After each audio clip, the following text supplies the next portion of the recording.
Vamos lá, Romanos 8, 5 a 9. Porque os que são segundo a carne inclinam-se para as coisas da carne, mas os que são segundo o Espírito, para as coisas do Espírito. Porque a inclinação da carne é morte, mas a inclinação do Espírito é vida e paz. Porquanto a inclinação da carne é inimizade contra Deus, pois não é sujeita à lei de Deus, nem em verdade o pode ser. Portanto, os que são da carne não podem agradar a Deus. Vós, porém, vamos juntos? Vós, porém, não estáis na carne, mas no Espírito, se é que o Espírito de Deus habita em vós. Mas, se alguém não tem o Espírito de Cristo, esse tal não é dele. Quantos aqui pertencem ao Senhor? Você já tem o Espírito Santo, você é um separado. Você foi separado para o louvor da glória de Deus. Por isso que não podemos nos inclinar novamente para o pecado, porque o pecado faz ressurgir ou ressuscitar aquilo que Cristo já destruiu, já desfez na nossa vida. Como o diabo age, aprendemos, você pode olhar lá no YouTube a primeira mensagem desta série. Ele é homicida e não opera na verdade. Ele coloca desejos no coração das pessoas, ele torce o verdadeiro ensino do Senhor, ele é opositor e acusador do povo de Deus. O que Deus fez com relação a ele? Jesus Cristo veio para destruir, repita comigo, destruir. Se Jesus veio para destruir e nós estamos em Jesus, nós vamos continuar destronando o adversário, destruindo as intenções maléficas dele, à medida que vamos obedecendo ao Senhor. A morte de Cristo selou a destruição do diabo. Deus separou para ele o fogo eterno, o algemou de forma irreversível. Então a nossa tese é que Deus permite que convivamos com o tentador, a fim de que o mesmo seja punido através de nossa vida dedicada ao Senhor. Como o diabo pode ser punido através da sua vida? A primeira resposta foi a primeira mensagem: diga não aos apelos da carne. Nós estamos nesse corpo físico e temos diversas formas de darmos lugar à nossa carne. Os nossos olhos, nossas mãos, nossos pés, nossos pensamentos e até atitudes. E nós precisamos cuidar para vencermos os apelos que estão em nós e na nossa carne. E a segunda resposta é o que vamos aprender hoje: viva na dependência de Deus. Repita comigo: viva na dependência de Deus. Olhe para a pessoa que está ao seu lado e repita isso: viva.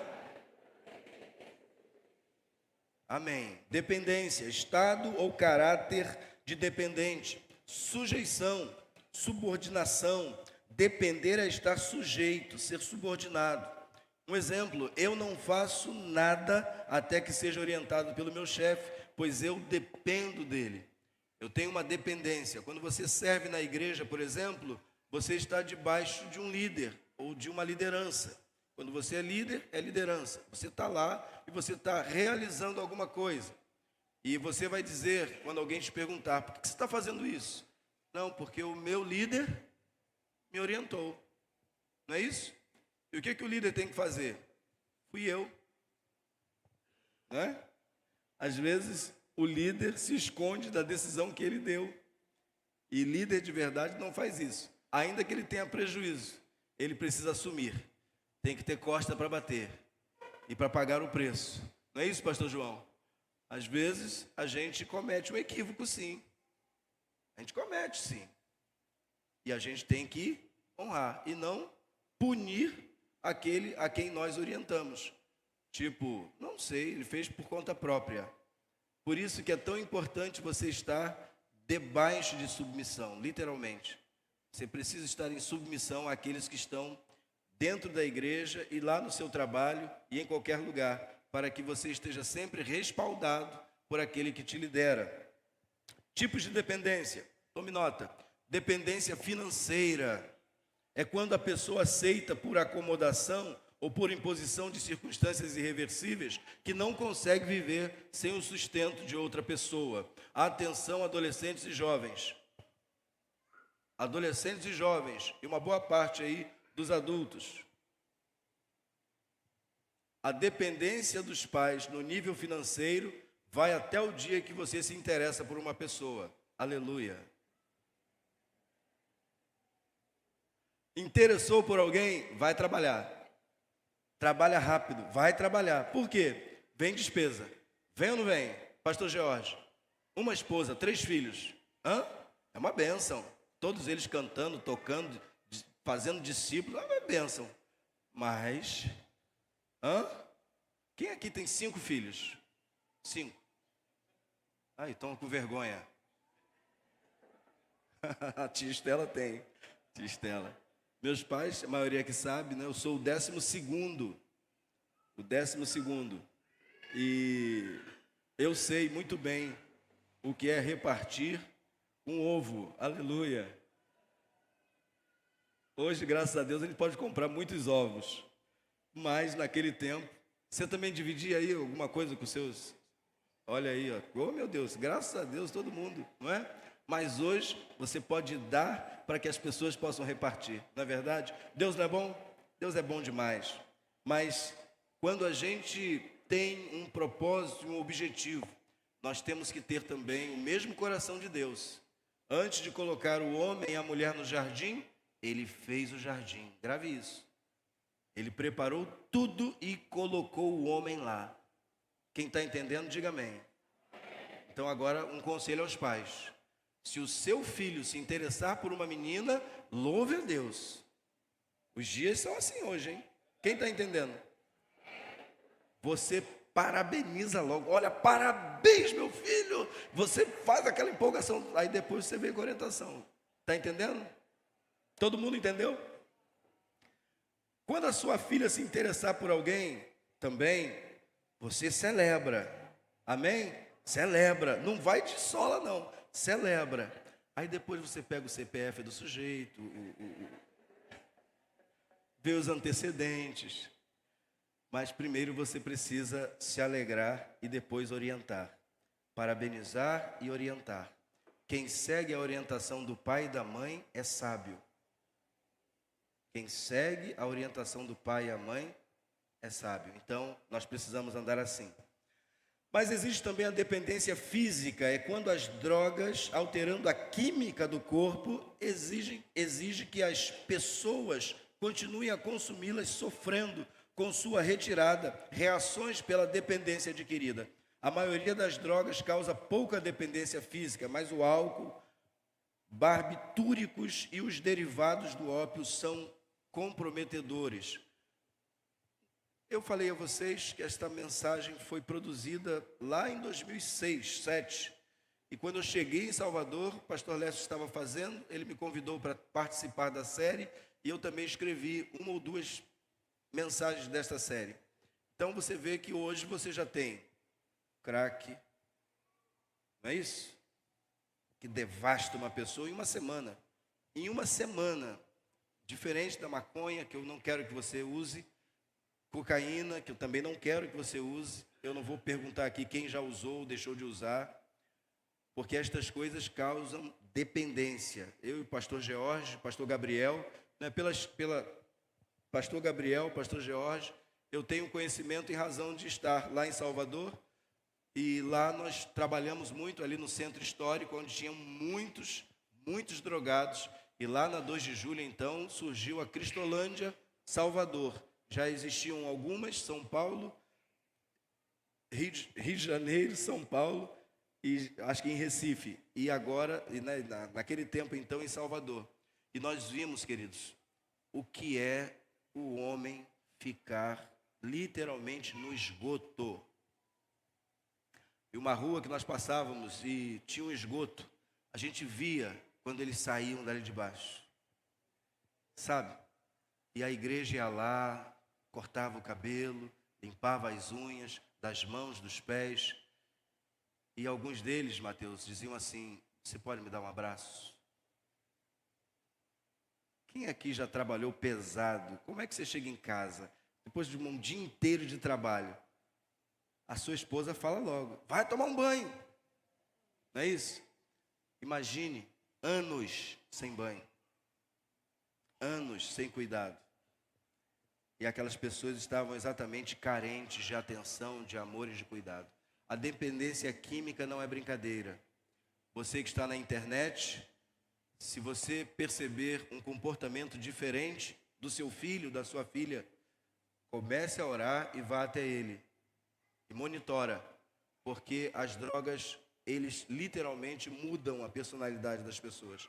E as pessoas começam a se tornar o que elas não são, porque ela está sob o efeito, sob uma dependência. Dependência psíquica é quando o dependente, sem a droga, cai em profundo abatimento, em forte desânimo, sem razão, perdendo o interesse pelo trabalho, o estudo. Tem muita gente sem dependência química que está perdendo também o interesse pelos estudos, pelo trabalho, mas nesse caso específico. A falta da droga não mata, mas provoca lastimável estado psicológico. Dependência emocional, depender do outro, significa alimentar a intenção de renunciar aos próprios desejos, transferindo o encargo do bem-estar físico, mental e emocional. Significa deixar de ter vontades para subordinar-se às vontades de alguém. Você já viu isso? Pessoas que se anulam completamente a fim de agradar alguém ou estar subserviente a alguém. Não pode ser dessa forma, mas acontece em muitos casos. Na realidade, a pessoa dependente faz isso em busca de uma segurança que nunca lhe foi transmitida. Então ela se submete ao máximo àquela pessoa a fim de não perdê-la. E nós precisamos pensar muito sério sobre isso. Dependência espiritual. Immanuel Kant, para ele, dependência espiritual é a incapacidade de fazer uso da razão sem recorrer à orientação de outros. Não é uma afirmação minha, é do Kant, um grande filósofo, mas nessa aqui ele vai derrapar e vai derrapar feio. Então prestem atenção. Immanuel Kant foi o filósofo paradigmático do iluminismo europeu. Ele exterminou os últimos traços da concepção medieval de mundo da filosofia moderna, juntou as ideias-chave de racionalismo mais avançado e empirismo em um modelo poderoso das origens subjetivas dos princípios fundamentais, tanto de ciência como de moralidade. Me senti o pastor Mário agora, hein? Acima de tudo, Kant foi um filósofo da autonomia humana. Ele colocou o centro no homem. Prestem atenção. Kant foi o filósofo da autonomia humana, a visão de que pelo uso da nossa própria razão, no mais abrangente sentido do ser humano, podemos descobrir e cumprir os princípios básicos de conhecimento e ação sem ajuda exterior, sobretudo sem suporte ou intervenção divina. Era o homem no centro e o homem todo-poderoso, o homem capaz de realizar e realizar-se nas coisas que têm poder ou determinação. Kant falava em prol de uma autonomia humana. Em certo sentido, podemos concordar com ele na dimensão horizontal da questão. O equívoco kantiano se deu exatamente quando olha para Deus também como dispensável e aplica a mesma visão que adora na horizontalidade para a verticalidade. Vejam, queridos, que ainda hoje esse pensamento norteia muitas pessoas. Você já ouviu alguém falar assim: eu não dependo de ninguém? Quem já ouviu pessoas falando assim? Não, que Deus o quê? Sou eu que tenho que traçar o meu destino, traçar a minha vida. Eu não preciso de ninguém. Já ouviu isso? Pessoas falando assim? Isso é um pensamento kantiano. A perspectiva de Deus, independência da horizontalidade e dependência na verticalidade. Conquanto sejamos seres humanos e vivemos numa sociedade, nós, em algum momento, vamos precisar uns dos outros. Esse é o nível horizontal. Este é o nível horizontal. Eu e você precisamos uns dos outros, mas nós não podemos depender uns dos outros. É diferente.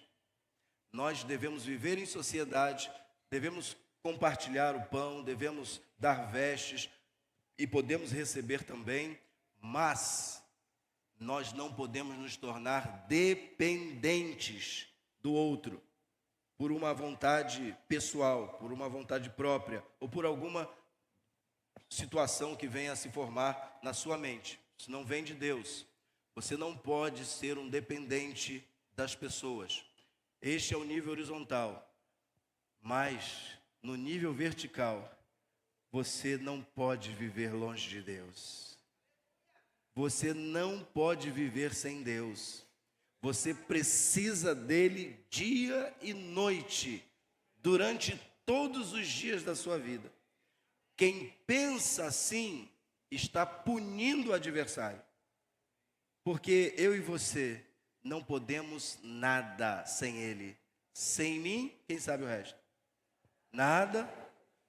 Não é sem o pastor Cândido, não. Quem disse isso foi Jesus. Sem mim, nada podeis fazer. E nada, queridos, é nada mesmo.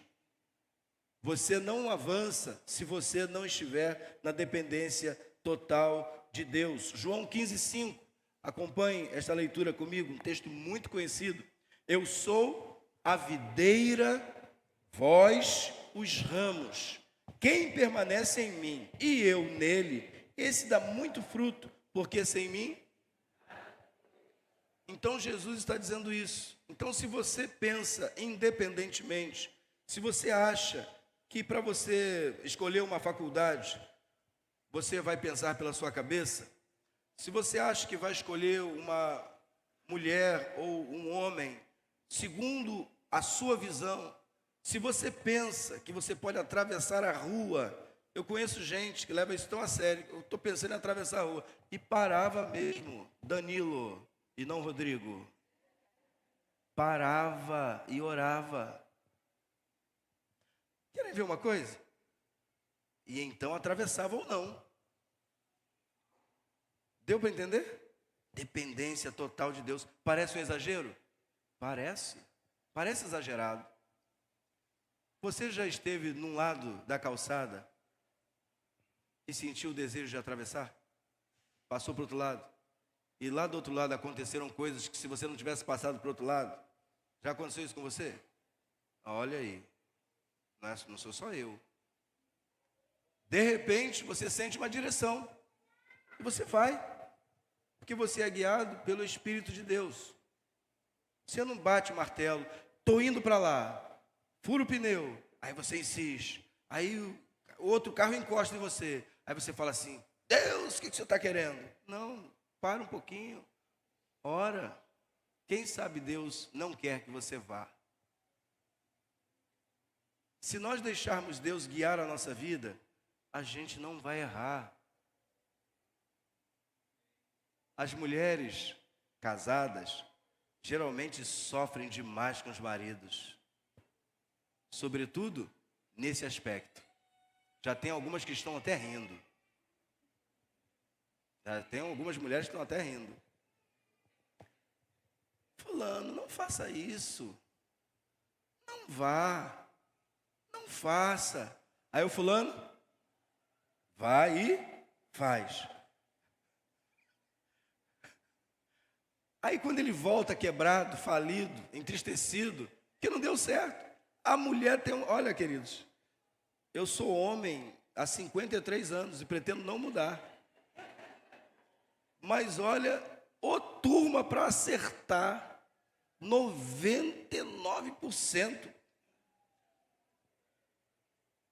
As mulheres acertam, elas têm uma percepção, elas gostam da segurança, então elas têm o poder para orientar. Alguém disse certa vez, não é bom que o homem esteja, vou dar para ele alguém para que ele possa vencer. Maioria absoluta dos homens que vão muito longe, tinha alguém muito próximo dele, dando a ele os suportes que ele precisava nos momentos mais difíceis. Uma salva de palmas aí às mulheres. A elas, são sábias. Foram levantadas por Deus para nos orientar. Foram levantadas por Deus para nos ajudar. Então, honre a Deus e puna o diabo. Honre a Deus, abençoando e amando a sua mulher também. Mas olha a perspectiva do diabo. Independência da verticalidade, eu não dependo de Deus. E dependência na horizontalidade, eu me torno dependente das coisas, das circunstâncias, de pessoas. Isso não é saudável. Vejam, então, João 8, verso 4, na nova tradução, na linguagem de hoje. Vocês são filhos do diabo e querem fazer o que o pai de vocês quer. Desde a criação do mundo, ele foi assassino e nunca esteve do lado da verdade, porque nele não existe verdade. Quando o diabo mente, está apenas fazendo o que é o seu costume. Pois é, vamos juntos?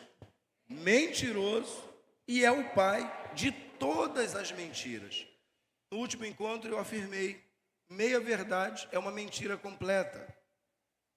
Andar na luz significa exterminar da sua vida qualquer flerte com mentira, com engano.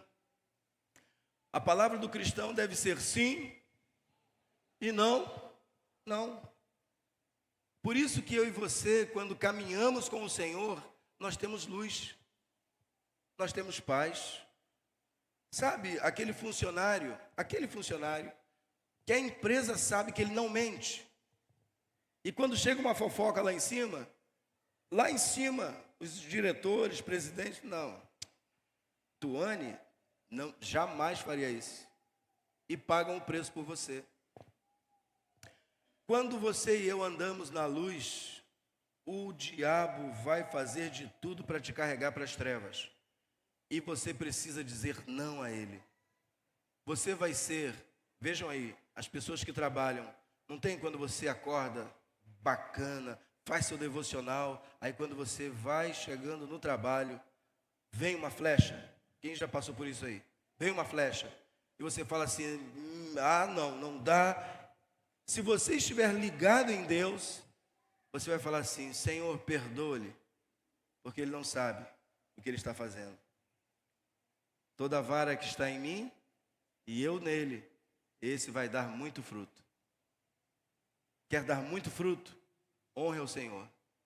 Tenha nos seus lábios e no seu coração o mesmo sentimento e a mesma atitude de Jesus.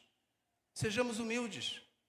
Quando alguém te acusar, é papel do adversário.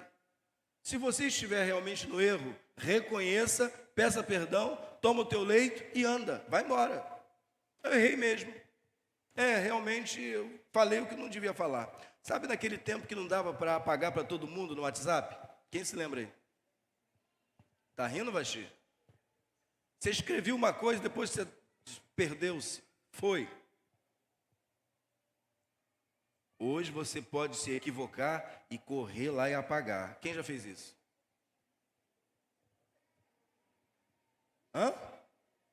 Mas naquele tempo não tinha como. Mas eu quero te dizer uma coisa, queridos. O WhatsApp de Deus é perfeito. Nós vamos dar conta de toda a palavra que proferirmos. Nós vamos dar conta. Sabe quem é que nos salva? A graça de Cristo. Porque nós, conquanto já estejamos na eternidade com Deus, somos falhos e podemos tropeçar. Mas poderoso é o Senhor para nos colocar de pé e nos fazer avançar. O adversário quer que você peque e fique prostrado, desanimado, não venha mais à igreja. O caminho de Deus e a dependência de Deus vai te levar a entender que você é falho e que você pode errar e que você pode perdoar e receber também o perdão. Quando agimos assim, a gente literalmente está punindo o diabo. Ele é mentiroso. Não acredite nas mentiras dele. Como viver então na dependência, na perspectiva de Deus? Não dependa de você mesmo. Não seja autossuficiente. Não pense que você é o cara ou que você é a varoa de fogo. Não. Ninguém tenha de si mesmo o quê? Mais autoconceito do que convém. Ora, se Deus está me dizendo que eu não posso ter de mim mesmo mais autoconceito do que eu penso que sou, Quando eu digo assim, olha, eu sou o pior, Paulo disse isso. Jesus se manifestou para salvar o pecador, dos quais eu sou o principal. Se Paulo disse isso, e se Jesus veio como exemplo supremo de humildade e dependência de Deus, imagine, Jesus poderia descer da cruz. Ele não usou esse poder. Ele falou, Senhor, se for possível, passa de mim este cálice. Todavia, não seja feita a minha vontade, mas a sua. Isto é o que Deus espera de nós. Um sentimento e um pensamento que faz com que Deus seja honrado em todas as decisões. Quando você entra num probleminha de saúde, você queria entrar nesse probleminha de saúde? Você queria que seu tornozelo não doesse? Você queria que a sua barriga não doesse? Você queria que a sua cabeça não doesse? Mas dói. Dói ou não dói? Dói. Naquele momento, você precisa pedir a Deus que te cure, sim, mas que também a vontade dEle seja feita naquele problema, porque por meio daquele problema você pode crescer. Existem pessoas que mudaram a vida depois que uma experiência negativa veio sobre eles. Então nunca despreze a disciplina de Deus. Deus está ensinando. Quando Ele permite alguma coisa, não é porque você pecou ou deixou de pecar. Você já é pecador mesmo, só que salvo. Mas Ele permite para que você amanhã possa dar testemunho, consolar e confortar aqueles que estiverem passando pela mesma situação. Então, não dependa de você mesmo. Vejam sobre o nosso coração, como ele é. Enganoso é o mais do que todas as coisas, e desesperadamente corrupto. Quem o conhecerá? Nosso coração nos engana mesmo. E às vezes ele se manifesta enganoso quando a gente olha para alguém e já tem um preconceito daquela pessoa, sem ter conversado com ela um minuto sequer. Você simplesmente olha e fala, mesmo crente, meu santo não bateu com o dele. Crente fala assim, não fui com o mais comum é, não fui com a cara, e graças a Deus, né? Eu só vou com a minha mesmo. Não fui com a cara dele, não fui com a cara dela. Vocês já ouviram isso? E também já pensaram assim? Quantas pessoas olham para algumas e dizem assim, olha, fulano é isso. Mas você já conversou com ele? Já pagou um açaí para ele? Já caminhou na praia com ele? Não, nunca falei com ele. Vai lá, rapaz, senta, conversa, você vai ver que a pessoa é uma pessoa extraordinária, maravilhosa, cheia de defeito como você. Não podemos deixar que o nosso coração nos guie. Guarde isso. Já viu pessoas que falam assim? Você pergunta, né? Você está certo dessa decisão? Está certo? Estou com o meu coração em paz. Aí eu falo assim, está perdido. O que você precisa é receber iluminação de Deus, sinais de Deus, respostas de Deus, e estas só vêm por meio da oração. Ter paz no coração não significa nada quando se fala em decisão, uma tomada de direção. O seu coração é enganoso, reconheça isso, e você vai viver bem. Tiago 1, 14 a 16, ninguém ao ser tentado, diga, sou tentado por Deus, porque Deus não pode ser tentado pelo mal, e Ele mesmo a ninguém tenta. Ao contrário, vamos juntos? Cada um é tentado pela sua própria cobiça, quando esta o atrai e seduz. Então, a cobiça, depois de haver concebido, dá à luz o pecado. E o pecado, uma vez consumado, gera morte. Então, guarde bem isso nesta manhã. Você nunca será tentado por Deus, mas pelos seus olhos, por suas mãos, seus pés e o seu coração também. Deus, Ele vai te deixar decidir sempre honrá-lo ou rejeitá-lo. que Deus requer de nós é obediência, ainda que isso nos custe a vida. E nós não podemos confiar em nós mesmos. Em segundo lugar, não dependa de nenhuma outra pessoa. Não dependa. Romanos 4, 10 a 12. Tu, porém, por que julgas teu irmão? E tu, por que desprezas o teu? Pois todos, vamos juntos? Pois todos compareceremos perante o tribunal de Deus, como está escrito: por minha vida, diz o Senhor, diante de mim se dobrará todo o joelho, e toda língua dará louvores a Deus. Assim, pois, cada um de nós dará contas de si mesmo a Deus. Sabe aquelas pessoas que falam assim: eu fiz isso porque fulano de tal fez isso?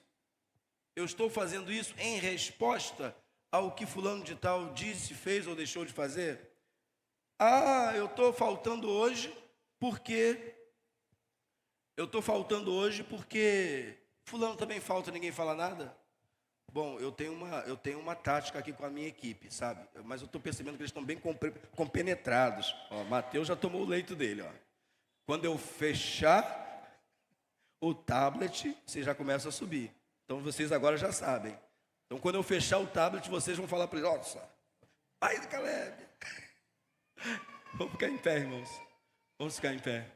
Vamos ficar em pé todos. Vamos ficar em pé. Uma salva de palmas é o meu louvor, que tocou ontem o dia todo. Aleluia. Glória a Deus. Turma boa. Ainda bem que eles já estão acostumados comigo. E eu nunca recebo nenhuma reprimenda de nenhum deles. Quero que você dê a mão ao seu irmão, agora, nesta manhã. Logo mais a gente vai seguir essa série, esta mensagem, de onde nós paramos. Não falte. Fala para o seu vizinho aí: não falte, logo mais. Eu sei que alguns, por necessidade, vêm apenas pela manhã. Aí você assiste lá pelo YouTube. Já definimos que é sempre às 18 horas. O culto das 18 é transmitido e você vai seguir de casa. Mas você que pode, vem ao templo. Depois a gente vai estar junto aqui, lanchando, batendo papo, se conhecendo melhor. Tá bom? Ame o seu irmão, mas não dependa dele. Não coloque toda a sua expectativa nas pessoas, mas em Deus, que supre a mim e a você. Tá bom? Vamos juntos? Senhor, obrigado por esta manhã. Obrigado por tua vida na nossa vida. Quanto amor do Senhor, quanto carinho, quanta graça, quanto apreço o Senhor tem por nós. Mas o Senhor se alegra quando um filho honra o Senhor, te honra com tudo que tem, com todo entendimento, com toda a força e de todo o coração, toda a alma.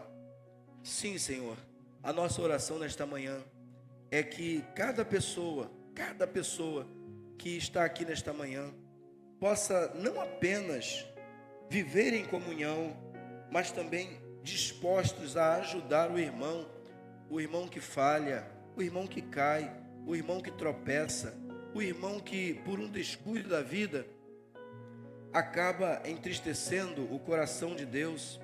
Nós devemos estar aqui para avançarmos e erguermos estes irmãos, abençoarmos estes irmãos, caminharmos com eles, porque em algum momento nós também vamos errar e vamos precisar de um braço estendido, de uma mão que nos erga, de uma pessoa que nos ame de verdade e nos fale a verdade.